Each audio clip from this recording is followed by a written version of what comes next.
ಆತ್ಮೀಯ ಬಂಧುಗಳೇ, ಹೇಗಿದ್ದೀರಿ ಎಲ್ಲರೂ? ಸ್ನೇಹಿತರೆ ನೋಡಿ, ದರ್ಶನ್ ಅವರ ಒಂದು ಹಳೆಯ ಒಂದು ಫೋಟೋಸ್ಗಳನ್ನು ಒಂದಷ್ಟು ಮಾಹಿತಿ ತಿಳ್ಕೊಳ್ಳೋಣ ಬನ್ನಿ. ಯಾಕೆಂತಂದರೆ ಗಣೇಶ್ ರವರು ಮತ್ತು ದರ್ಶನ್ ಅವ್ರ ಮಧ್ಯೆ ಒಂದು ಸಂಬಂಧ ಹೇಗಿತ್ತು, ಹಿಂದೆ ಎಲ್ಲ ಸಿನಿಮಾ ಇಂಡಸ್ಟ್ರಿಗೆ ಬಂದಾಗ ಕಾಲಿಟ್ಟ ಒಂದು ತಕ್ಷಣ ಹೇಗಿತ್ತು ಆ ಕ್ಷಣ. ಯಾಕೆಂತಂದರೆ ದರ್ಶನ್ ಸರ್ ಮುಂದೆ ಯಾವ ರೀತಿ ಬೆಳೆದು ಬಂದರು, ಹಿಂದೆ ಎಲ್ಲ ಬೆಳೆಯೋ ಸ್ಥಿತಿಯಲ್ಲಿ ಯಾವ ರೀತಿ ಇದ್ದರು ಅನ್ನೋಷ್ಟು ಮಾಹಿತಿಯನ್ನು ಸ್ವಲ್ಪ ಕಲೆ ಹಾಕೋಣ. ಯಾಕೆಂದರೆ ಸ್ನೇಹಿತರೆ, ಈಗ ನೋಡಿ ಗೋಲ್ಡನ್ ಸ್ಟಾರ್ ಗಣೇಶ್ ಅವರು ನಿಮ್ಗೆ ಗೊತ್ತಿರ್ಬೋದು. ಸ್ಟಾರ್ಟಿಂಗ್ ಬಂದಾಗ ಅವರು ಒಂದು ಕಾಮಿಡಿ ಅನ್ನೋ ಪಾತ್ರದಲ್ಲಿ ಬಂದಿದ್ದಷ್ಟೇ, ಒಂದು ಸೈಡ್ ಆ್ಯಕ್ಟ್ರು, ಸೈಡ್ ನಟ ಅಂತ ನಾವೇನು ಕರಿತೀವಿ, ಒಬ್ಬ ಸಹ ನಟ ಅಂತ ರೀತಿ ಬಂದಿದ್ದು. ನೀವು ಹಳೆ ಪಿಕ್ಚರ್ಗಳನ್ನ ಗೋಲ್ಡನ್ ಸ್ಟಾರ್ ಗಣೇಶ್ ಅವರ ಒಂದು ಹಳೆ ಪಿಕ್ಚರ್ಗಳು ಯಾವುದಂತಂದರೆ ತುಂಟ ಅನ್ನೋ ಪಿಕ್ಚರ್ ನೀವು ನೋಡ್ಬೋದು. ಅದು ಬಿಟ್ಟರೆ ನಮಸ್ಕಾರ ನಮಸ್ಕಾರ ನಮಸ್ಕಾರ ಅಂತ ಒಂದು ಕಾಮಿಡಿ ಟೈಮಲ್ಲಿ ಬರ್ತಿದ್ರು ಅವರು. ಅಂದರೆ ಕಾಮಿಡಿಯನ್ನು ಮಾಡೋದಕ್ಕೆ ಮತ್ತು ಕಾಮಿಡಿ ನಟನಾಗಿ ಕೂಡ ನಟಿಸಿದ್ದ ಒಂದು ದೃಶ್ಯವನ್ನು ನೋಡ್ಬೋದು ನೀವು. ಎಷ್ಟೋ ಜನಕ್ಕೆ ಆ ದೃಶ್ಯಗಳು ಕೂಡ ನೆನಪಿರೋದಿಲ್ಲ, ಎಷ್ಟೋ ಜನಕ್ಕೆ ನೆನಪಿರುತ್ತೆ. ಬಟ್ ಏನಂತಂದರೆ ದರ್ಶನ್ ಸರ್ ಜೊತೆ ಸಂಬಂಧ ಹೇಗಿತ್ತು ಆ ಟೈಮಲ್ಲಿ ಅಂತಂದ್ರೆ ಸ್ವಲ್ಪ ಮಾಹಿತಿ ತಿಳ್ಕೊಳ್ಳೋಣ. ಯಾಕೆಂತಂದರೆ ಗಣೇಶ್ ಸರ್ ಅಂತೂ ಮದುವೆ ಆಗೋಕ್ಕೂ ಕೂಡ ಇಷ್ಟ ಇರಲಿಲ್ವಂತೆ. ಈಗ ನೋಡಿ ಮದುವೆ ಆಗಿದ್ದಾರಲ್ಲ ಅವ್ರ ಹೆಂಡ್ತಿನ, ಅವರು ಮದುವೆ ಆಗೋಕ್ಕೂ ಕೂಡ ಇಷ್ಟ ಇರಲಿಲ್ಲ. ಯಾಕೆ ಹಾಗಾದರೆ ಮದುವೆ ಆದರು ಅಂತ ಅನ್ನೋದು ಸ್ವಲ್ಪ ಮಾಹಿತಿ ಕೇಳ್ತಾ ಹೋದರೆ ನೋಡಿ, ದರ್ಶನ್ ಸರ್ ಕೂಡ ಹೀಗೆ ಬಲವಂತವಾಗಿ ಏನೋ ಒಂದು ಮದುವೆ ಮಾಡಿದ್ರು. ಸ್ವಲ್ಪ ಅಂದರೆ ಏನೋ ದರ್ಶನ್ ಸರ್ ಒಂದು ವಿಷಯದಲ್ಲೂ ಕೂಡ ಈ ರೀತಿ ನಮ್ಮ ಒಂದು ಸಂಬಂಧದಲ್ಲೂ ಕೂಡ ನಾವು ಮದುವೆ ಒಂದಾಗೋದಕ್ಕೆ ಕಾರಣ ಆಯಿತು ಅಂತ ಕೂಡ ಹೇಳ್ಕೊಂಡ್ರು.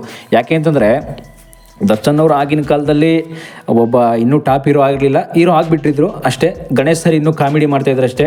ಅಷ್ಟರಲ್ಲಿ ಮುಂಗಾರು ಮಳೆ ಅನ್ನೋ ಒಂದು ಆಪರ್ಚುನಿಟಿ ಗಣೇಶ್ ಸರ್ಗೆ ಬರುತ್ತಷ್ಟೇ. ನೋಡಿ, ಮುಂಗಾರು ಮಳೆ 2006 2007ರಲ್ಲಿ ಮುಂಗಾರು ಮಳೆ ಅನ್ನೋ ಆಪರ್ಚುನಿಟಿ ಬರುತ್ತೆ. ಆ ಟೈಮಲ್ಲಂತೂ ಇವರಂತೂ ದರ್ಶನ್ ಅವರು ಸಾಕಷ್ಟು ಸುದ್ದಿಗಳನ್ನು ಸಿನಿಮಾಗಳನ್ನು ಮಾಡಿರ್ತಾರೆ. ಆ ಟೈಮಲ್ಲಿ ಒಂದು ಸುದ್ದಿಯಲ್ಲಿ ಚರ್ಚೆ ಆಗಿರ್ತಾರೆ, ತುಂಬ ಫೇಮಸ್ ಆಗೋ ಮಟ್ಟಕ್ಕೆ ಹೋಗಿರ್ತಾರೆ. ಅಯ್ಯ ದಾಸ ಅಂತ ಪಿಕ್ಚರ್ಗಳನ್ನ ನೀವು ನೋಡಿರ್ಬೋದು. ಅಲ್ಲಿವರೆಗೆ ಆಲ್ರೆಡಿ ಒಂದು 6 8 ಸಿನಿಮಾ 10 ಸಿನಿಮಾವರೆಗೂ ಮಾಡಿರ್ತಾರೆ ದರ್ಶನ್ ಅವರು. ಇನ್ನು ಗಣೇಶ್ ಸರ್ ಅಂತೂ ಮುಂಗಾರು ಮಳೆಯಿಂದ ಸ್ಟಾರ್ಟ್ ಆಗುತ್ತೆ ಅವರು ಫಸ್ಟ್ನೇ ಸಿನಿಮಾ ಜರ್ನಿ. ಮೊದಲೆಲ್ಲ ಸಹ ನಟನಾಗಿ ಬಂದಿದ್ದೆ ಅವರು ಒಂದು ತುಂಬ ಸಿನಿಮಾಗಳು. ಯಾಕೆಂತಂದರೆ ಸಹ ನಟನಾಗಿ ಜೊತೆಲಿ ಬಂದದ್ದು ನೀವು ನೋಡ್ಬೋದು. ಸಹ ನಟನಾಗಿ ಅಂತಂದರೆ ತುಂಟ ಅನ್ನೋ ಪಿಕ್ಚರಲ್ಲಿ ನೀವು ನೋಡ್ಬೋದು ಗಣೇಶ್ ಸರು. ತುಂಟ ಅನ್ನೋ ಪಿಕ್ಚರ್ ಅಂತೂ ಯಾವ ರೀತಿ ಅದು ಪಿಕ್ಚರ್ ಓಡುತ್ತೆ, ಅಷ್ಟೇನು ಓಡಲ್ಲ. ಬಟ್ ಆದರೂ ಕೂಡ ಅವರು ರವಿಚಂದ್ರನ್ನ ಒಬ್ಬರು ರಿಲೇಷನ್ ಅವರು ತುಂಟ ಅನ್ನೋ ಪಿಕ್ಚರನ್ನು ಮಾಡ್ತಾರೆ. ಆದರೆ ಸಹ ನಟ ಅಂತ ಬಂದರೆ ದರ್ಶನ್ ಅವ್ರ ಜೊತೆನೂ ಕೂಡ ಸೃಜನ್ ಲೋಕೇಶ್ ಅವರು ಅಂತ ನಾವೇನು ಕರಿತೀವಿ, ಅವರು ಕೂಡ ಅದೇ ರೀತಿ ಸಹ ನಟನಾಗೇ ಬರ್ತಾರೆ. ನೋಡಿ, ಅವರು ಕೂಡ ನಾವಾಗರ ಪಿಕ್ಚರಲ್ಲಿ ನೋಡ್ಬೋದು. ಅದು ಬಿಟ್ಟರೆ ದರ್ಶನ್ ಸರ್ ಜೊತೆಗಿನ ಹಲವಾರು ಪಾತ್ರಗಳಲ್ಲೇ ಕೂಡ ಕಾಣಿಸ್ಕೊತಾರೆ ಸೃಜನ್ ಲೋಕೇಶ್ ಅವರು ಕೂಡ. ಇದೇ ರೀತಿ ಕಾಣಿಸ್ಕೊಂಡು ಸದ್ಯಕ್ಕೀಗಂತೂ ಗೆಳೆತನ ಇಲ್ಲ ಅಂತ ಕೂಡ ಕೇಳ್ಬೋದು. ಆಮೇಲೆ ನೆಕ್ಸ್ಟ್ 2015-16ರಿಂದ ಮಜಾ ಟಾಕೀಸನ್ನು ಓಪನ್ ಮಾಡ್ತಾರೆ. ಮಜಾ ಟಾಕೀಸ್ಗೆ ಹೋದ್ಮೇಲೆ ಅಲ್ಲೂ ಕೂಡ ದರ್ಶನ್ ಅವರು ಚೀಫ್ ಗೆಸ್ಟಾಗಿ ಕೂಡ ಬರ್ತಾರೆ. ಚೀಫ್ ಗೆಸ್ಟಾಗಿ ಕೂಡ ಇಂಟರ್ವ್ಯೂ ಎಲ್ಲ ಮಾಡಿದಾಗ ಅಲ್ಲೂ ಕೂಡ ಒಂದು ಸಂಬಂಧ ಅಲ್ಲಿಂದನೇ ಎಂಡ್ ಆಗುತ್ತೆ ಅನ್ಕೋತೀನಿ. ದರ್ಶನ್ ಸರ್ ಸಂಬಂಧ ಮತ್ತು ಸೃಜನ್ ಲೋಕೇಶ್ ಅವ್ರ ಸಂಬಂಧ ಇಬ್ಬರದು ಕೂಡ ಎಂಡ್ ಆಗಿಬಿಡುತ್ತೆ. ಆದರೆ ಮುಂದೆ ಹೋಗ್ತಾ ಎಲ್ಲಿ ಹೋಗುತ್ತೆ ಅಂದರೆ ಈ ಮಾಹಿತಿ ನೋಡಿ ಸ್ನೇಹಿತರೆ, ಗಣೇಶ್ ಸರ್ ಇದ್ದಾರೆ, ಗೋಲ್ಡನ್ ಸ್ಟಾರ್ ಗಣೇಶ್ ಸರ್ ಒಂದು ಜೊತೆ ಅವ್ರ ವಿವಾಹಕ್ಕೆ ದರ್ಶನ್ ಸರ್ ಕೂಡ ಕಾರಣರಾದರು ಅಂತ ಕೂಡ ಒಂದು ವಿಷಯ ಕೇಳ್ಪಟ್ಟೆ. ಯಾಕೆಂತಂದರೆ ಮದುವೆ ಅಂತಕ್ಕಂಥದ್ದು ಸಾಮಾನ್ಯ ಎಲ್ಲರೂ ಕೂಡ ಆಗಲೇಬೇಕು. ನೋಡಿ, ಗಣೇಶ್ ಅವ್ರಿಗಂತೂ ಮದುವೆ ಆಗೋದಕ್ಕೆ ಇಷ್ಟ ಇರಲಿಲ್ವಂತೆ.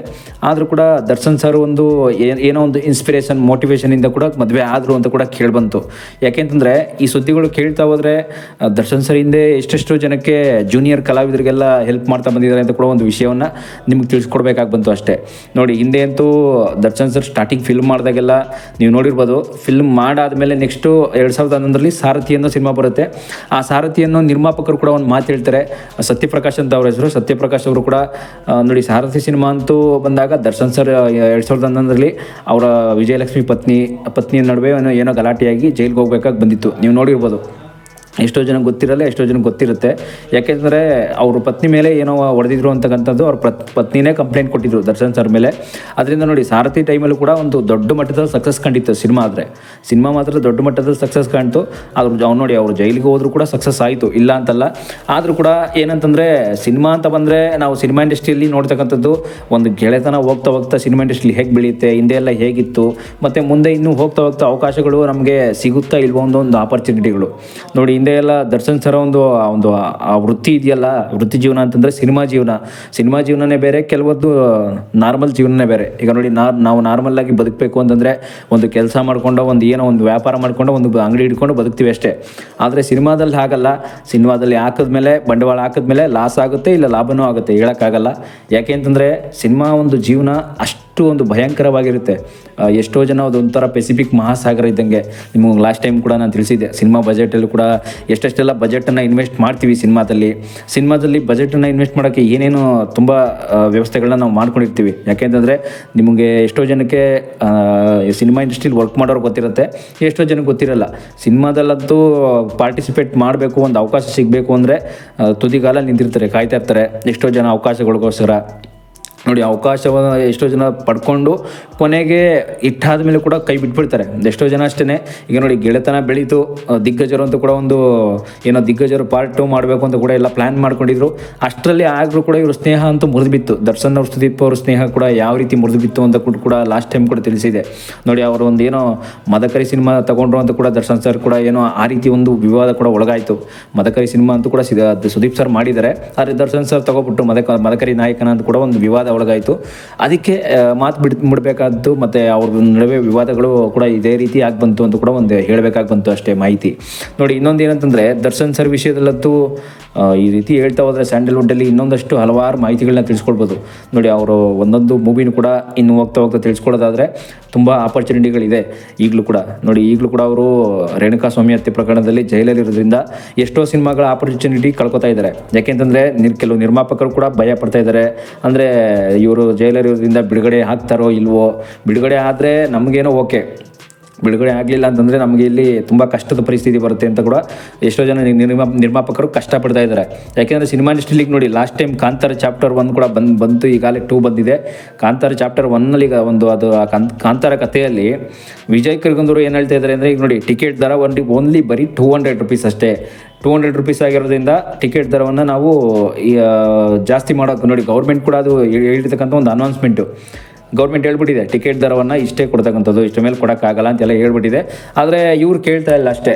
ಯಾಕೆ ಅಂತಂದರೆ ದರ್ಶನ್ ಸರ್ ಅಂತಲ್ಲ, ಯಾರೇ ಆದರೂ ಅಷ್ಟೇ, ಸಿನಿಮಾ ಹೀರೋ ಆಗಲಿ, ಏನೇ ಪಾತ್ರ ಮಾಡಲಿ, ಎಷ್ಟೇ ಕೋಟಿ ಬಜೆಟ್ ಆಗಲಿ, ಟಿಕೆಟ್ ದರ 200 ರೂಪಾಯಿ ಮೇಲೆ ಏರ್ಸಲ್ಲ, 200 ರೂಪಾಯಿ ಒಳಗೋ ಇಲ್ಲ, ಫಿಕ್ಸ್ಡ್ ರೇಟ್ ಅಂತ ಕೂಡ ರೇಟನ್ನು ಫಿಕ್ಸ್ ಮಾಡಿರ್ತಕ್ಕಂಥದ್ದು. ಆದರೆ ರೇಟನ್ನು ಫಿಕ್ಸ್ ಮಾಡೋಕ್ಕಿಂತ ಮುಂಚೆ ಸಿನಿಮಾ ಇಂಡಸ್ಟ್ರಿಯಲ್ಲಿ ಒಂದು ಬಗ್ಗೆ ಚರ್ಚೆ ಮಾಡಿಲ್ಲ ಅವರು, ಗೌರ್ಮೆಂಟ್ನವರು.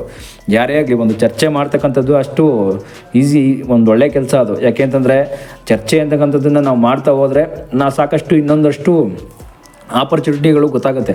ಏನೇನೆಲ್ಲ ಸಿನಿಮಾ ಇಂಡಸ್ಟ್ರಿಲಿ ನಾವು ಕಲಿಬೋದು, ಏನೇನೆಲ್ಲ ಬೆಳಿಬೋದು, ಮತ್ತು ಏನೇನೆಲ್ಲ ಮತ್ತೆ ನಾವು ಲಾಸ್ ಮಾಡ್ಕೋಬೋದು ಅನ್ನೋದು ಕೂಡ ಗೊತ್ತಾಗುತ್ತೆ. ಗೌರ್ಮೆಂಟ್ ಏನು ಮಾಡಿದೆ ಅಂತಂದರೆ ಇದ್ದಕ್ಕಿದ್ದಂಗೆ ಸಿನಿಮಾ ಇಂಡಸ್ಟ್ರಿನಿ ಟಿಕೆಟ್ ದರನ ಬರೀ 200 ರೂಪೀಸ್ ಅಷ್ಟೇ ಅಂತ ಕೂಡ ಹೇಳಿದೆ.